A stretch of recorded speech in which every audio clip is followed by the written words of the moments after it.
जी अस्सलाम वालेकुम रहमतुल्लाहि व बरकातुहू। ये हमारा इस सीरीज़ का पार्ट 4 है, ठीक है। तो क्योंकि ये वीडियोस ज़रा ये आज का टॉपिक ही बड़ा इंपॉर्टेंट था, तो हम इस चीज़ को कंटिन्यू कर रहे हैं, तो इंशाल्लाह कोई मसला नहीं हो जाएगा मैनेज। मैं आपके साथ स्क्रीन शेयर कर रहा हूँ, तो इंशाल्लाह हम दोबारा वहीं से शुरू करते हैं जहाँ से हमने छोड़ा था। तो हम यहाँ पर थे कि हमने 2021 के रिव्यूज़ काउंट करने थे, तो जो 2021 के रिव्यूज़ थे, मैं दोबारा जाता हूँ हमारे सेलर सेंट्रल के, यानी कि जो हमारे लॉगिन पेज है उसके ऊपर दराज का, तो यहाँ पर नज़र आ रहा है मुझे। चलो जी, ये नज़र आ गया, क्योंकि एक में होते हैं 5 8 में 40 40 और 2 42, तो 42 रिव्यूज़ हैं इस बंदे के पास। मैंने किस तरह काउंट किए कि मैंने टैब करता रहा, मैं यहाँ पर आता रहा। एक ये वाला जो फेस होता है, एक वाला जो टैब है, इसके अंदर 5 रिव्यूज़ होते हैं। एक पहला रिव्यू 1 है, 2 है, 3 है, 4 है, 5, तो 5 रिव्यूज़ होते हैं। मतलब 8 को हम 5 से मल्टीप्लाई करें तो 40, और पहले 2 रिव्यूज़ जो हैं वो 2021 के हैं, तो वो इसका मतलब 42 रिव्यूज़ जो हैं वो 2021 के इसके बंदे के पास हैं। मतलब इसके पास 2021 के अंदर आके अच्छा काम होगा। लिस्टिंग एज, इस बंदे की लिस्टिंग एज कितनी है? जैसे हमने बताया था कि पहले वाले बंदे की 22 महीने लिस्टिंग एज है, ठीक है। Order per day last week.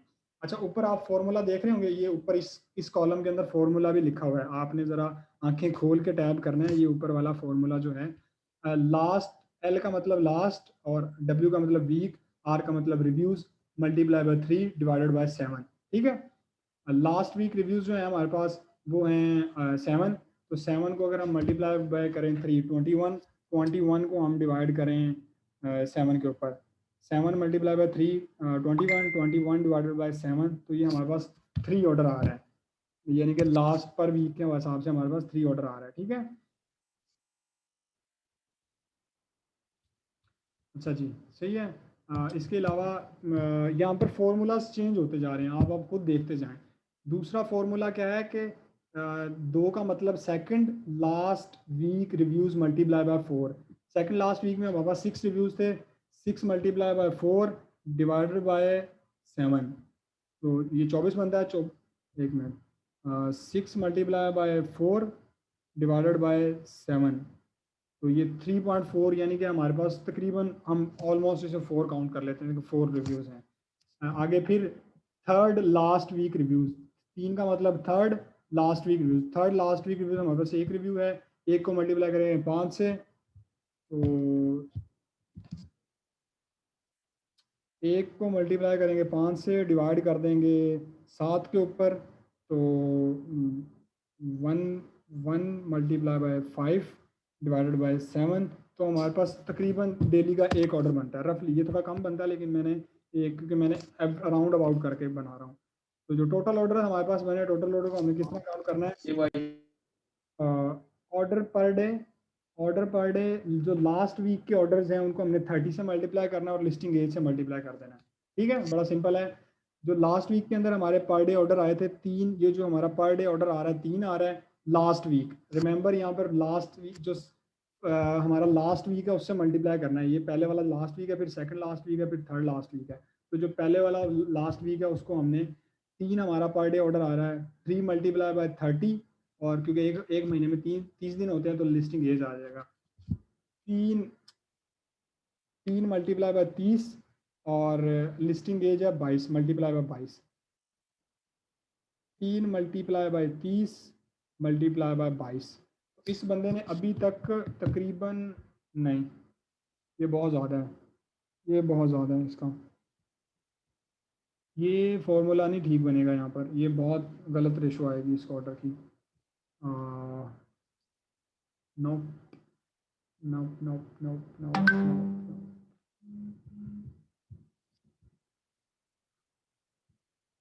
इस वाले फॉर्मूला को हम दोबारा रीचेंज करने लगे हैं। मैं तब भी कह रहा था, अभी एक कैलकुलेशन की है तो मेरे सामने आया है।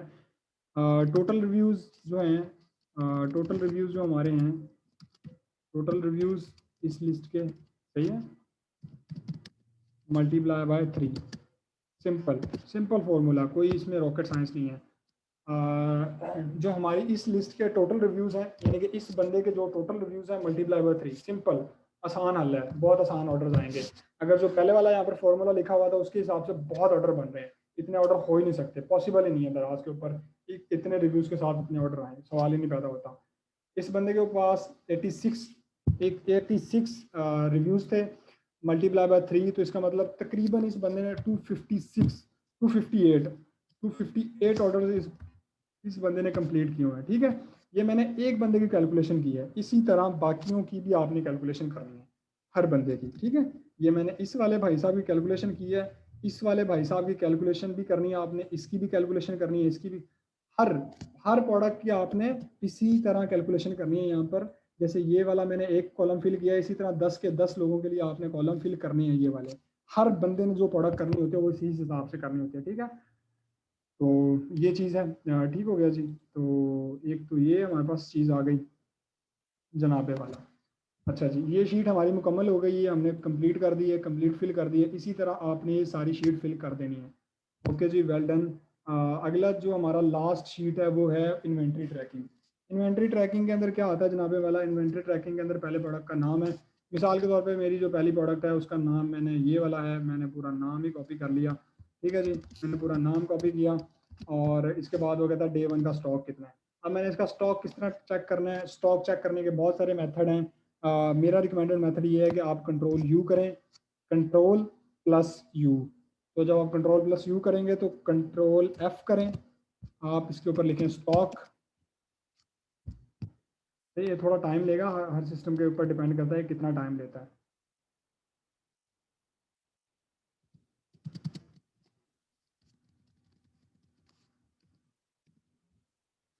मेरे सिस्टम के साथ थोड़ा मसला है, ये स्टॉक के ऊपर जब मैं क्लिक करता हूँ तो वो स्टॉक वाला कीवर्ड पिक नहीं कर रहा होता ये, तो ये आप अपने साथ देख लीजिएगा।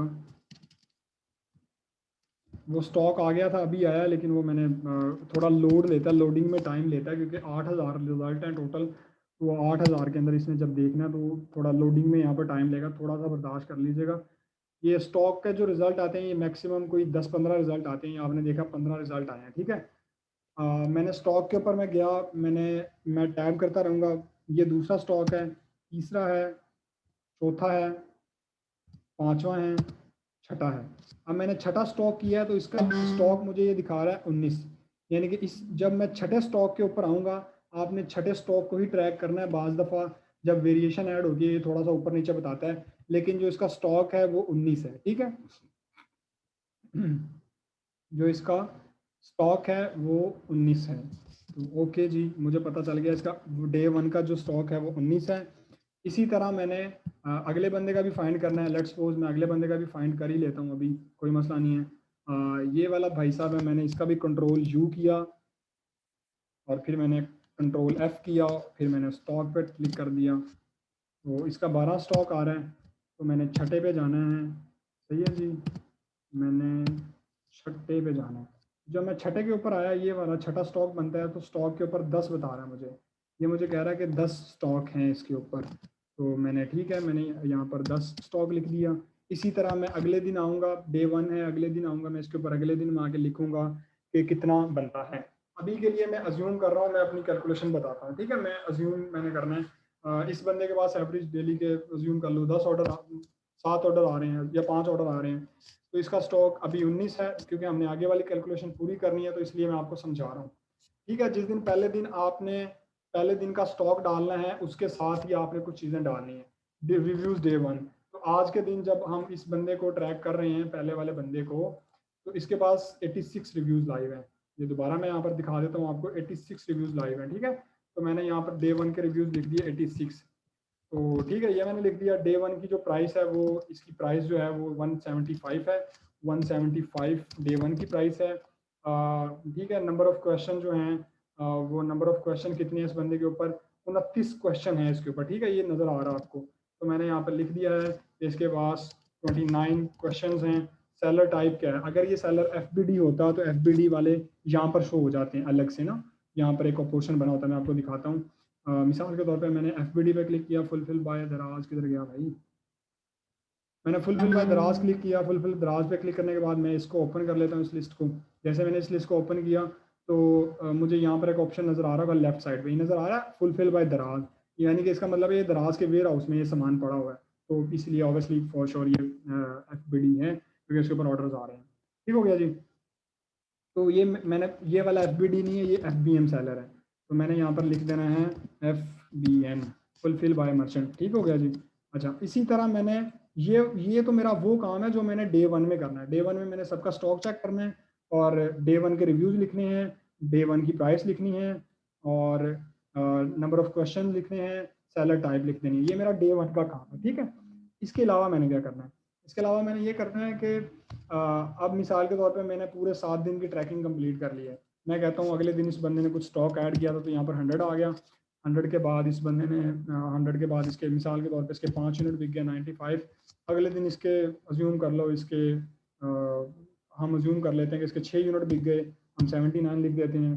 फिर मैं अज्यूम करता हूँ कि इस बंदे के 9 यूनिट बिक गए तो हम 80 लिख देते हैं। फिर मैं कहता हूँ इसके 10 यूनिट बिके हैं तो फिर 70 है। फिर मैं अज्यूम करता हूँ इस बंदे के 5 रिव्यूज ऑर्डर्स बिके हैं तो 65 है। ये मेरे पास एक एवरेज आ गई, यानी कि 7 दिन का मैंने ट्रैक किया इस बंदे को। 7 दिन की ट्रैकिंग के बाद मुझे मेरे पास ये डाटा आता है। ठीक है, आपने ट्रैक करके यहाँ पर डाटा लिख देना है। ठीक है, एक दिन इसका स्टॉक बढ़ा है, बाकी कम ही हुआ है। मैंने क्या करना है, मैंने डे 1 को जिस दिन आपके इन्वेंट्री बढ़ जाए, मिसाल के तौर पे पहले दिन इसका स्टॉक जो था वो 19 था, अगले दिन इसका स्टॉक 100 हो गया, मतलब सेलर ने कुछ स्टॉक ऐड कर दिया है। अब जो कुछ स्टॉक ऐड हुआ है तो मतलब मेरी कैलकुलेशन में फ़र्क आ गया, तो मैंने डे 2 की यहाँ पर मेरी कैलकुलेशन नहीं हो सकती। हमने क्या मैच करना होता है, हमने डिफरेंस मैच करना होता है। मिसाल के तौर पे दूसरे दिन 100 था, तीसरे दिन 95 था, मतलब 100 में से 5 माइनस करें तो 100 में से 95 माइनस करें तो 5 ऑर्डर बिके हैं इसके। ठीक है, मैं यहाँ पर लिखता रहता हूँ, अज्यूम कर लो मैं यहाँ पर करता रहता हूँ सब कुछ। तो मतलब हमने सिर्फ डिफरेंस को काउंट करना होता है कि कितना डिफरेंस आया है। 100 में से 5 बिक गए, फिर इसके 6 यूनिट बिके हैं 89 आ गया, फिर इसके 9 यूनिट बिके हैं तो 80 आ गया, फिर 10 यूनिट बिके हैं, फिर 5 यूनिट बिके हैं, तो ये एक डिफरेंस आ रहा है। ठीक है, हमने डिफरेंस को काउंट करना होता है कि कितना डिफरेंस आ रहा है। पहले दिन से 100 के दरमियान डिफरेंस काफ़ी ज़्यादा है तो हमने वो वाला काउंट नहीं करना, क्योंकि हमें पता नहीं है कि कितने बिके, क्योंकि उस दिन तो इस बंदे का स्टॉक बढ़ा है। जिस दिन कम स्टॉक हो और कुछ ज़्यादा इन्वेंट्री हो, इसका मतलब है स्टॉक बढ़ा दिया, सेलर ने कुछ ऐड कर दिया। उस दिन आप उस दिन की कैलकुलेशन आप यहाँ पर ऐड करके नहीं लिख सकते कि कितना एवरेज स्टॉक आया है। अगले दिन पे आ जाएं, आप पहले दिन को छोड़ दें, अगले दिन पे आए। 100 के बाद डे 1 की कितनी रिव्यूज हैं, मिसाल के तौर पे डे 1 के अंदर 5 ऑर्डर्स आए हैं, अगले दिन डे 4 के बाद 6 ऑर्डर्स आए हैं, फिर उसके बाद 10 ऑर्डर आए हैं, फिर उसके बाद 9 ऑर्डर आए हैं, फिर उसके बाद 10 ऑर्डर आए हैं, फिर उसके बाद 5 ऑर्डर आए हैं। अब मैं एवरेज देखूं, मेरी एवरेज क्या बनती है। 19 में से 19 में से यानी 19 में कुछ ऐड हुआ है तो वो 100 हो गया। अब मैंने, क्योंकि मेरे पास कैलकुलेशन नहीं है कितने ऐड हुए हैं तो मुझे नहीं पता, ये वाला दिन मेरा खाली जाएगा। अब दूसरे दिन मैं देखता हूँ, दूसरे दिन 100 में से 95 गए हैं। ठीक है, ये 100 में से 95 को माइनस कर दें तो 5 यूनिट बिके हैं मेरे इस दिन। अगले दिन मेरे 6 यूनिट बिके हैं। ठीक है, ये आप सिर्फ आपने डिफरेंस काउंट करना है कि 95 में से कितने यूनिट बिके हैं तो ये वाला आया है। मतलब अगर 95 में से 6 यूनिट बिके हैं तो वो 69 बन रहा है। अगले दिन मेरे 6 बने हैं, फिर 89 में से मेरे 80 रह गए तो मेरे 9 यूनिट बिके हैं। फिर अगले दिन मेरे 10 यूनिट बिके हैं, फिर अगले दिन मेरे 5 यूनिट बिके हैं। ठीक है, अब हमारे पास रह गई सिर्फ एक दिन की इन्वेंट्री ट्रैकिंग कि 90 और 95 ये वाला कितने ऑर्डर बचते हैं, क्योंकि अब हमने दोबारा ये कैलकुलेशन करनी है कि हमारा, क्योंकि हम यहाँ पर डे 1 की कैलकुलेशन तो कर ही नहीं पाए थे कि डे 1 की कैलकुलेशन क्या है। डे 1 की कैलकुलेशन क्या बनती है कि 9 में से 9 में से अगर हम यानी कि 19 में से अगर हम 100 को माइनस करें तो वो तो बहुत बड़ा नंबर आता है जो कि माइनस में आएगा। तो हमारी एवरेज बन रही है, अगर मैं सारे ऑर्डर्स को देखूं तो सारे ऑर्डर्स की हमारी एवरेज क्या बनेगी, एवरेज हमारी बनेगी तकरीबन पहले दिन हमारे 5 यूनिट बिके, अगले दिन हमारे 6 यूनिट बिके, अगले दिन 9 यूनिट बिके, फिर हमारे 10 यूनिट बिके, फिर हमारे 5 यूनिट बिके। तो इन सबको अगर मैं 5 पे ऐड कर दूं, 35 बनता है, और डिवाइड कर दूं 5 पे, सबको ऐड करके 35 डिवाइडेड बाय 5, तो हमारी एवरेज बनती है 7। तो पहले दिन की तो बाकियों की एवरेज मेरे पास निकल आई है, तो इसकी जो एवरेज है वो मेरे पास बनती है 7। तो 35 में अब मैं 7 ऐड करूं, 35 डिवाइड एड 7 42। अब 42 को मैंने डिवाइड करना है। अगर आप कैलकुलेशन देखें तो हमारे पास कितने कितने दिनों की ट्रैकिंग आती है। ये डे 7 तो लिखा हुआ है, लेकिन हमारे पास जो ट्रैकिंग आती है वो 6 दिनों की ट्रैकिंग आती है, तो हमने इसे डिवाइड करना होता है 6 के ऊपर। सही है, समझा पा रहा हूँ मैं आपको। हमने इसे डिवाइड करना होता है 6 के ऊपर, क्योंकि अगर आप देखें डे 1 की हमारी इन्वेंट्री बनती है 7, डे 2 की हमारी जो डे 2 की हमारी इन्वेंट्री बनती है यानी कि पहले इन 2 दिनों की इन्वेंट्री हमारे पास जो बनती है वो 7 बनती है। अगले दिन की जो इन्वेंट्री हमारे पास बनती है वो 5 बनती है, फिर 6 बनती है, फिर 9 बनती है, फिर 10 बनती है, फिर 5 बनती है। ठीक है, तो ये हमारे पास 6 दिनों का डाटा आया। तो हम इसे 7 पे डिवाइड नहीं करेंगे, हम इसे डिवाइड करेंगे 6 पे। तो 42 हमारा डिफरेंस बनता है, 42 डिवाइडेड बाई 6। ठीक है, ये हमारा एवरेज आ जाएगा कि कितने ऑर्डर पर डे बिक रहे हैं।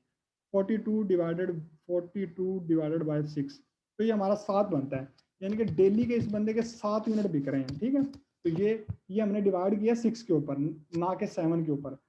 एवरेज हमने डिफरेंस काउंट करना है, डिफरेंस काउंट करने के बाद हमने डिवाइड कर देना है 6 के ऊपर।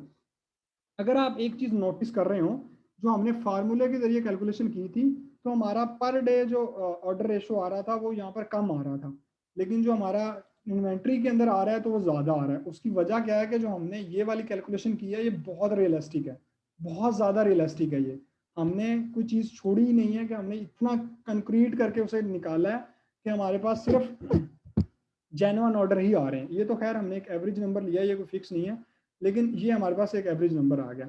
अब हमारे 7 दिन पूरे हो चुके हैं। मिसाल के तौर पे डे 1 के रिव्यूज 86 थे, तो अगले दिन इसके पास अगले हफ्ते 106 रिव्यूज, 20 रिव्यूज आए हैं। डे 1 की प्राइस 175 थी, तो डे 7 की प्राइस मिसाल के तौर पे 180 रुपये है, अज्यूम करते हैं ना। तो ये वाला कुछ डाटा आपने, जैसे डे 7 का रिव्यू, डे 7 की प्राइस और एवरेज स्टॉक जो है, ये आपने काउंट करना होता है 7 दिनों के बाद। 7 दिन आपने इस प्रोडक्ट को डेली ट्रैक भी करना है। आपने हंट तो कर लिया, लेकिन इसे डेली ट्रैक भी करना है। तो इसी तरह आपने बाकी लोगों का भी, जो बाकी लोग हैं उनका भी डाटा फिल करना है। टाइम टेकिंग चीज़ है, लेकिन मज़ेदार चीज़ है। आप करेंगे आपको मज़ा आएगा। जिस बंदे को मज़ा आता है इंशाल्लाह उसको इस काम में वो समझ ले कि उसका फ्यूचर अच्छा है। जिस बंदे को मज़ा नहीं ना आता, जो जो समझता है कि बहुत टाइम टेकिंग चीज़ है, बहुत बोरिंग चीज़ है, बहुत टाइम लग जाता है, मेरा सारा दिन गुजर जाता है, जो बंदा ड्रामेबाजियां कर रहा होता है, तो उसके लिए फिर ये काम नहीं है। ये उस बंदे के लिए काम है जिसे मजा आता है ये करने में। ठीक है, यहाँ तक हमारी शीट कंप्लीट हो गई। अब कुछ आप लोगों के लिए बोनस शीटें हमने ऐड की हैं आगे। बोनस शीटें बड़ी काम की हैं। पहली ये है कि रिस्ट्रिक्टेड ब्रांड्स, ये वो वाले ब्रांड हैं जो कि रिस्ट्रिक्ट हैं, यानी कि दराज के ऊपर आप ये वाले ब्रांड नहीं बेच सकते। ठीक है, अगर किसी बंदे का ये वो है, ये जो लिस्ट है, ये अपडेट जो आई थी ये 10 अगस्त की लिस्ट है, यानी कि 2020 की है। ये ऑलमोस्ट 1 साल पुरानी लिस्ट है। अभी कुछ और ब्रांड भी इसके अंदर ऐड हुए हैं, तो वो आप देख लीजिएगा। वो दराज यूनिवर्सिटी से मिल सकते हैं, या फिर आप सेलर चैट के ऊपर जाएं, कस्टमर सपोर्ट के ऊपर, जो सेलर सपोर्ट है उसके ऊपर जाएं, उन्हें कह दें कि हमें वो ब्रांड की लिस्ट दे दें जो रिस्ट्रिक्टेड ब्रांड है, तो ये आपको पता चल जाएगा। ठीक है, तो ये वो ब्रांड्स हैं जो कि रिस्ट्रिक्टेड हैं। आगे वाला जो है शिपिंग चार्जेस हैं, कि आपने अपनी प्रोडक्ट के शिपिंग चार्जेस किस तरह कैलकुलेट करने हैं। अगर आपने देखा हो तो यहाँ पर जर्नल इन्फॉर्मेशन के अंदर मैंने एक यहाँ पर चीज़ ऐड की थी जो थी शिपिंग चार्जेस। ये शिपिंग फ़ी नज़र आ रहा है आपको? शिपिंग फ़ी किस तरह कैलकुलेट करनी है? शिपिंग फ़ी आपने कैलकुलेट करनी है, जब आप शिपिंग चार्जेस के ऊपर आएंगे तो ये देखें, डेस्टिनेशन जो आपकी है वो इस्लामाबाद रावलपिंडी है, और जो आपका ओरिजिन है वो कराची, लाहौर, इस्लामाबाद है। ठीक है, यानी कि अगर आप अपना सामान जो है वो आपका जो सामान है, अगर आप कराची, लाहौर और इस्लामाबाद से भेजेंगे, यानी कि कराची से अगर आप इस्लामाबाद भेजेंगे या कराची से कराची भेजेंगे, तो आपको 49 रुपीज़ पड़ेगी, अगर आपका वेट जो है वो 0.5 ग्राम से कम है। ठीक है, और अगर आप लाहौर से लाहौर भेजेंगे तो 7 यानी कि अगर आप इस्लामाबाद से लाहौर से इस्लामाबाद भेजेंगे तो वो तकरीबन 75 रुपीज़ पड़ेगा। इस्लामाबाद से इस्लामाबाद भेजेंगे तो वो तकरीबन 45 रुपीज़ पड़ेगा। इसी तरह वेट अगर आपका आधा किलो से लेकर 2 किलो के दरमियान में है तो ये वेट पड़ेगा। अगर आपका वेट जो है वो 2 किलो से लेकर 4 किलो तक है तो वो ये वेट पड़ेगा। ये सारे आपने पढ़ लेने हैं, ये बड़े आसान है समझने में, कोई मुश्किल नहीं है। अगर कोई चीज़ समझ नहीं आती तो मेरे से क्वेश्चन पूछ लीजिएगा, इंशाल्लाह मैं बता दूंगा। ये बेसिकली एक ना एवरेज होता है, हम हमारी, क्योंकि हमने हमेशा स्मॉल स्केल की प्रोडक्ट्स ही बेचनी होती है, तो आप एवरेज इसे 49 या 69 काउंट कर लिया करें, क्योंकि हमने एवरेज, अब देखें ना, मैंने आपके सामने जो एवरेज काउंट की थी मैंने 49 काउंट की थी, क्योंकि हमारा जो मोस्टली सामान होता है वो कराची, लाहौर, इस्लामाबाद, बड़े बड़े शहरों से ही जा रहा होता है, तो हम लोग एवरेज 49 या 69 रुपीज़ काउंट कर लेते हैं, डिपेंडिंग ऑन के प्रोडक्ट कितनी बड़ी है। ये डिपेंड करता है कि प्रोडक्ट का साइज़ कितना बड़ा है, प्रोडक्ट इटसेल्फ कितनी बड़ी है, तो ये आप उस हिसाब से काउंट कर सकते हैं। जो आगे वाली हमारी शीट है उसके अंदर है दराज का कमीशन। ये मैंने आपको पहले भी बताया है कि आपके सामने अब हम इस शीट के अंदर हमने बहुत ज़्यादा आपके लिए हेल्प आउट कर दिया है, सब कुछ आपको इस शीट के अंदर ही मिल जाता है। तो ये आप देख लें, यानी कि इसके अंदर ये कमीशन है दराज का, दराज की किस कैटेगरी के ऊपर कितना कमीशन है, सब कुछ आप देख सकते हैं। आगे वाली जो यानी कि शीट है उसके अंदर ये वो प्रोडक्ट्स हैं जो दराज के ऊपर आप नहीं बेच सकते।